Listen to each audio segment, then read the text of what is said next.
Kevin Durant came into the NBA as a young prodigy with nothing but potential. At 2014, he was the league MVP at the young age of 25, but exactly 10 years later, Durant has become a shell of his former self. Once one of the most beloved superstars in the game, has become a villain within the league.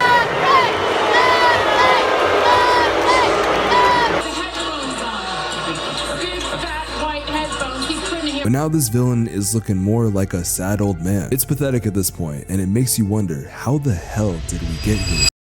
Kevin Wayne Durant was born on September 29th, 1998. Growing up in Washington, D.C. was a struggle for the Durant family. Wanda Durant, the mother of Kevin Durant, would work overnight shifts in the post office just to support the family. This was due to the fact that Durant's father was in and out of the family. It's easy to tell that Wanda Durant was a very big part of Kevin's success. Wanda Durant would push her son to succeed, not to be an okay player, not even a good player. Wanda Durant would push her son to be the greatest player he possibly could be. In high school, Kevin Durant would play 2 seasons at National Christian Academy before transferring to Oak Hill for his junior season. Now, for those of you that are not familiar with the game of high school basketball, Oak Hill is a powerhouse. They produce high-tier basketball talent. Players like Rod Strickland, Rajon Rondo, Carmelo Anthony, Jerry Stackhouse. That's just a few players that I can name. Now, the reason why KD played for Oak Hill was to be a better player. Oak Hill had the tools and the facilities to improve Durant's abilities as a basketball player. He also had the opportunity to play with future NBA players Ty Lawson and Michael Beasley. As good of a season as Durant had, there was just one problem. Durant was 6 hours away from home, and he wanted to be closer to his family. After conversations with 2 schools, Durant decided to play his final season at Montrose Christian Academy. Here he had a great season, leading his team to a 19-2 record before the final game. In Durant's final high school basketball game, he'd be playing against his former team, Oak Hill. Oak Hill was 40-0 at this point and was the #1 team in the country. Over 4,000 people attended this game, and the hype was real.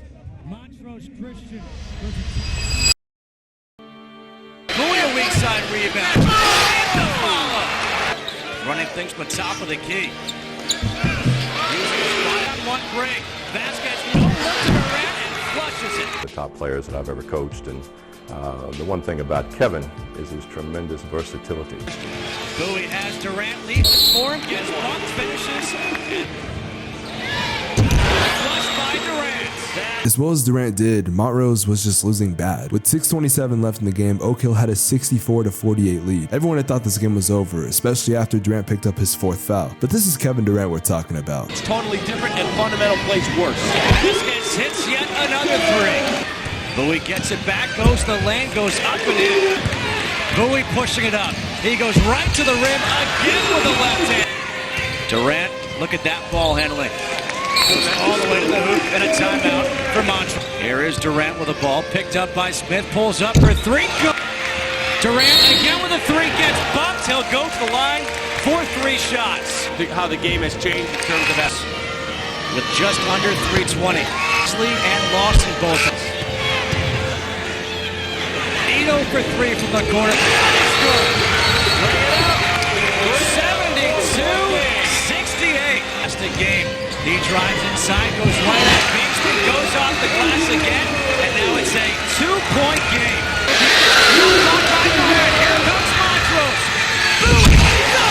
Tie game! Now in the hands of Nolan Smith. And the ball is tipped because it's tipped, no backcourt. And now we have it over the back. After fighting back to get in this game, Christian Montrose had a chance to win it, and who other than Kevin Durant was going to try to win this game for them? The high post, top of the key, being guarded by Jeff Allen, pulls up from rebound, Bowie, his shot. Oh! Number 1 is knocked off. Number 1 is gone. Montrose Christian with the upset of the year. Just like that, Durant's high school career was over. Durant had his choice of talented colleges where he could play his NBA career. UConn, Kentucky, and even Louisville were some of the schools that reached out to him. But one school stuck out to him the most, the University of Texas, where he could be a Longhorn. Durant would later tweet why he wanted to go to Texas. He wanted to set his own path and become his own legend, and that he would become. After leading Texas to a 25-10 record, averaging about 26 points per game and about 11 rebounds, it became to everyone that KD was a force to be reckoned with. In March Madness, Texas would win their first round matchup against New Mexico State, but they would fall in the second round to USC. Despite a disappointing end to the season for Texas, the same cannot be said about Kevin Durant. He won a handful of awards such as the National Player of the Year, he even won the Wooden Award, and even the Naismith College Player of the Year award. In the eyes of everyone, he was the #1 player in college basketball, but the NBA thought differently. There was a 7-foot center from Ohio State that everyone started to take a notice to. Greg Oden was projected to be the easy #1 pick. He was a guy that was risk-free to just about every single scout. With the first pick in the 2007 NBA Draft, the Portland Trail Blazers select Greg Oden from Ohio State University. The Seattle Supersonics select Kevin Durant. With Durant now on the roster, the Supersonics seemed like they were ready for Durant to do his thing. In his first season, Durant would average about 20 points per game and lead the Sonics to a 20-62 record, which was very telling of how bad of a spot the Sonics franchise was in. In fact, they were so bad, this was the final season that Seattle would own a team. Why this was happening is another story, but now it's time for a brand new chapter in OKC. In his second season with the team, he averaged about 25 points per game. Oh, and also they drafted some kid named Russell. You've probably heard of him. Overall, Durant quickly improved as a player. I mean, literally, he was third in most improved player of the year voting. In his third season, he was selected to the All-Star team, but that was just the beginning. He averaged about 30 points per game, becoming the youngest scoring champion in NBA history. But it wasn't just the individual success. The Oklahoma City Thunder made the playoffs, which was a surprise to just about everyone. Unfortunately, they got bounced at the first round to a far more experienced Lakers team. But all this showed us was the future was looking very bright. In 2011, Kevin Durant was signed a 5-year, $86 million extension. Once again, he would lead the NBA in scoring, and the Thunder were a 55-win team good enough for the 4 seed. The Thunder went on to make the Western Conference Finals after beating the Nuggets and the Grizzlies. Unfortunately, they would lose to the eventual NBA champion, the Dallas Mavericks. Again, progression was made. The following season, the Thunder would be the 2nd seed, winning 47 games. By the way, that might sound crazy, but it was the lockout year, so if they kept at the same pace they had, they were looking at about a 59-win season. The Thunder would get revenge on the Mavericks in the first round by sweeping them. Then once again, they would get revenge on the Lakers, who beat them a couple seasons before. Even the Spurs, who were a by far more experienced team, couldn't handle the Thunder losing in 6. For the first time, Kevin Durant led this team to the NBA Finals. But there was just one problem. They would be facing the scariest team known to man, the Big Three Miami Heat. Here he comes, hitting ahead for Wade. There he goes. Oh! Found away with it. 2-on-1 this way. Ah, yes! Yabba dabba doo! Wade has the rebound. Long shot for the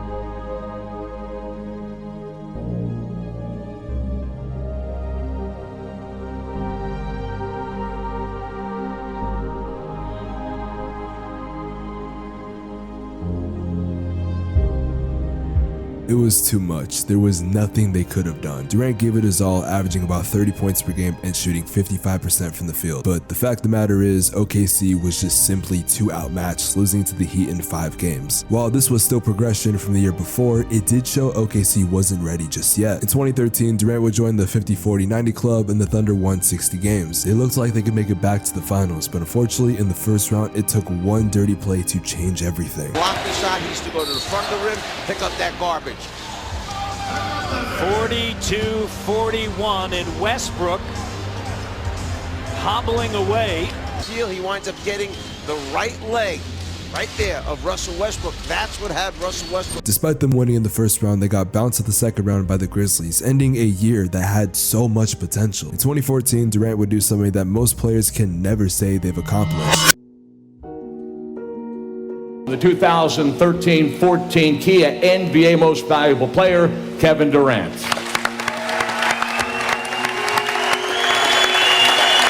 I'm usually good at talking, but I'm a little nervous today. First off, I'd like to thank God for changing my life and let me really realize what life is all about. I had so much help. So many people believed in me when I didn't believe in myself. So many people doubted me and motivated me every single day to be who I am. I failed so many times and got back up.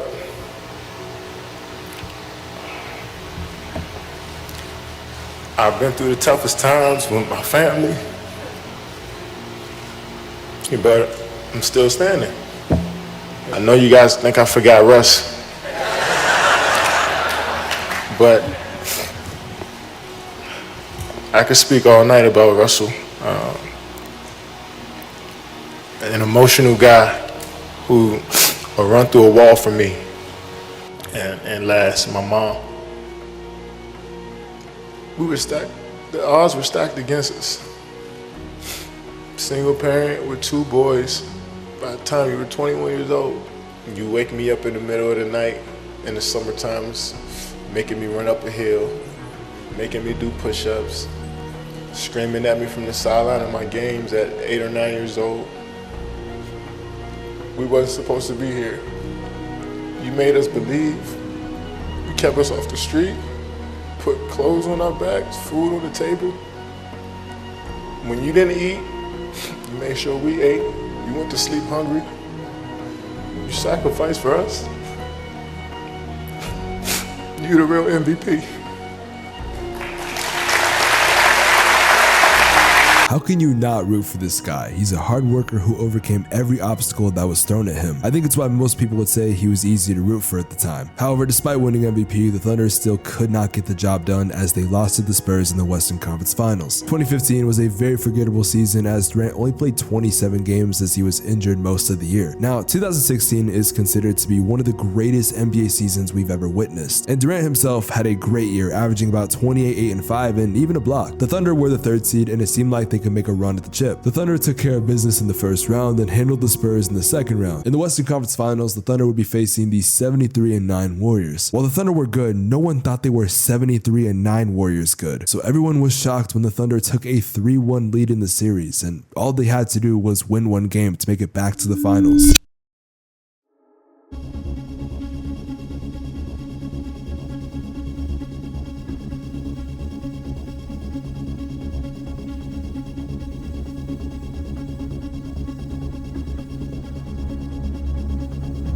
This heads to a Game 7. Golden State coming back from a 3-1 deficit.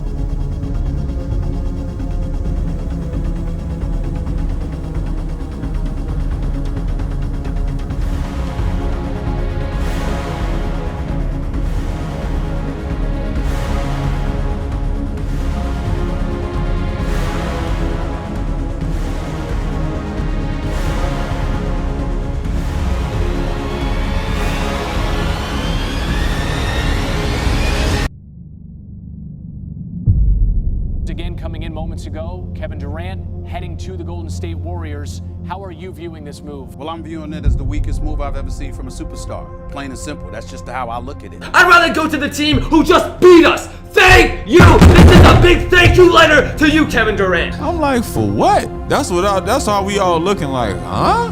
Then we like, well, what Russ got to say? I'm sure you don't want to be asked this question, but recently Kevin was asked if you guys were still cool, and he said you're still cool. Do you agree with that? I haven't talked to him. This right here is the most controversial move in basketball I've ever seen. However you want to spin it, it was bad. He joined a team who had the greatest regular season in NBA history. He joined a team who was 1 game away from winning the finals again. He joined the team that beat them. Durant overnight went from a beloved superstar to the most hated man in basketball. Durant really took the villain role to a different level as him and the Warriors dominated the league. Finishing the season 67-15, it seemed like nothing was going to get in the way of them winning an NBA title. In fact, they were so good, they started out the playoffs with a 12-0 record, being the first team to ever accomplish this. And en route to an NBA title, they would face the defending champion Cleveland Cavaliers. However, Cleveland was hopeless versus this team. KD led the Warriors to take a 2-0 lead, then in Game 3, he basically ended the series with 1 shot. Durant at the left side calls his own number. He hit a 3! Durant hit a 3! The Cavs won Game 4, but the Warriors would finish the job in Game 5. Durant had finally done it, something he had never done before. He led a team to the NBA Finals and he even won Finals MVP, but this was only the beginning. Durant declined his player option in the offseason to take less money so the Warriors could re-sign their core. Once again, the Warriors dominated during the regular season and easily made it back to the finals. Cleveland seemed like they were on a roll and maybe they could do something to stop Golden State.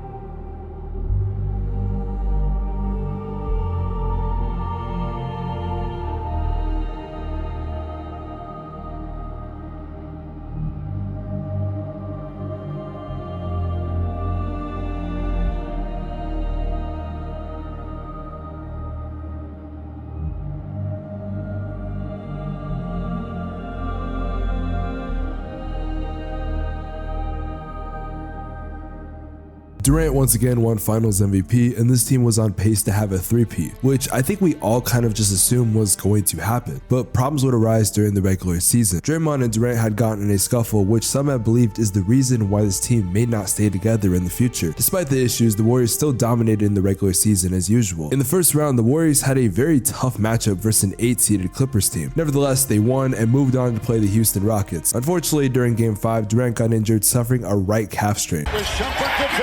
Kevin Durant laces one through. The Warriors were still a very deep team and finished off the Rockets. In the Western Conference Finals, they sweep the Blazers, and once again, they're back in the NBA Finals. But this time, they weren't playing against the Cleveland Cavaliers. Due to LeBron going to the Lakers in the offseason, it meant anyone had a chance in the East, and the Raptors just so happened to be that team. However, there was just one small problem. Durant was still not here. He was still injured. But the Warriors were a deep team. Surely they could handle a young, unproved Raptors team. A team that was historically known for not being able to get the job done even when they had high expectations.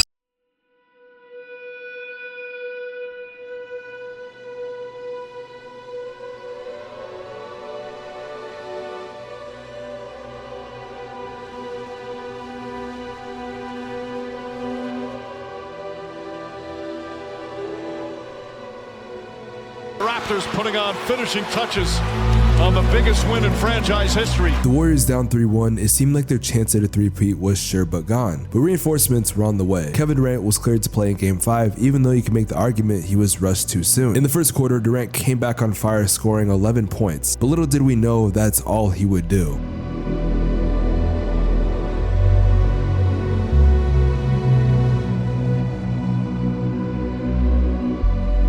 Unfortunately, the Raptors would finish the series and the three-peat was dead. While Durant had won 2 championships, some people didn't care. Durant wanted to prove to everyone that he could do it on his own. Which is why I remain shocked over this. Now, due to his injury, he would not play during the entire 2020 season. However, in 2021, he returned, but someone else also came back. Woj, lay it out for us. What do we know about how this happened and how we got to this point?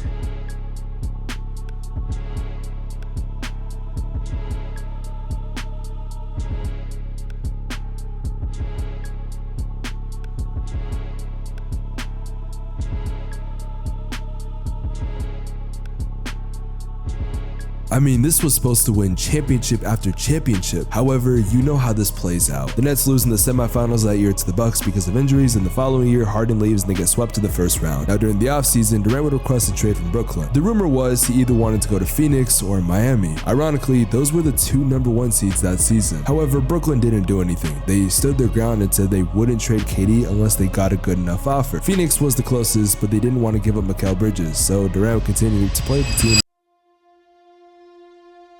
West Coast, early morning on the East Coast. The Nets are not, they're no more, at least. And there was a big, giant record scratch in the NBA. Wait a minute. Whoa, whoa, whoa. There was a new era in Phoenix and it involved Kevin Durant. Unfortunately, early on, we saw problems arise. Durant would get injured in warm-up lines in one of the dumbest ways I've ever seen. However, he eventually made his debut for Charlotte and everyone was hyped to see what this team could do. The Suns would be 8-0 with Kevin Durant to end the season heading into the playoffs. The Suns would enter the playoffs as a 4 seed playing against the Clippers. They would win in 5 games and went on to the second round to play against the Denver Nuggets. Unfortunately, the Suns were outmatched, losing to Denver in 6 games. As bad of an ending as it was, there was still some hope. Phoenix was really the only team that year to give Denver a run for their money. Also, this was a brand new team that really didn't have any time to mesh well. Surely the following season would go well. Once again, the same result has happened. At this rate, I predict Durant is going to leave Phoenix sometime next season. I think we're at the point now where Kevin Durant will never win another ring. He's getting older as time goes on, and it seems like Father Time is running its course. I hate saying this because he is one of my favorite basketball players, but I honestly believe after he made a deal with the basketball devil, as a lot of people have been saying, everything that transpired has been kind of deserved. Coming from a Durant fan, it is honestly well deserved. He made his choices and now he has to lie in the bed that he has made. It's weird to me. He is one of the greatest players of all time who doesn't really have a place he can call home. There's not really a moment we can look at and say he showed his legacy, but Durant has burned every bridge he once had, because if he leaves Phoenix and leaves the team high and dry once again, I don't think he will ever recover. There's no debate that Kevin Durant is an NBA legend. He will make the Hall of Fame and ultimately he will be in the conversations as a top 15 player of all time, but all it cost him was his legacy and his soul, and I don't think that's something he will ever get back.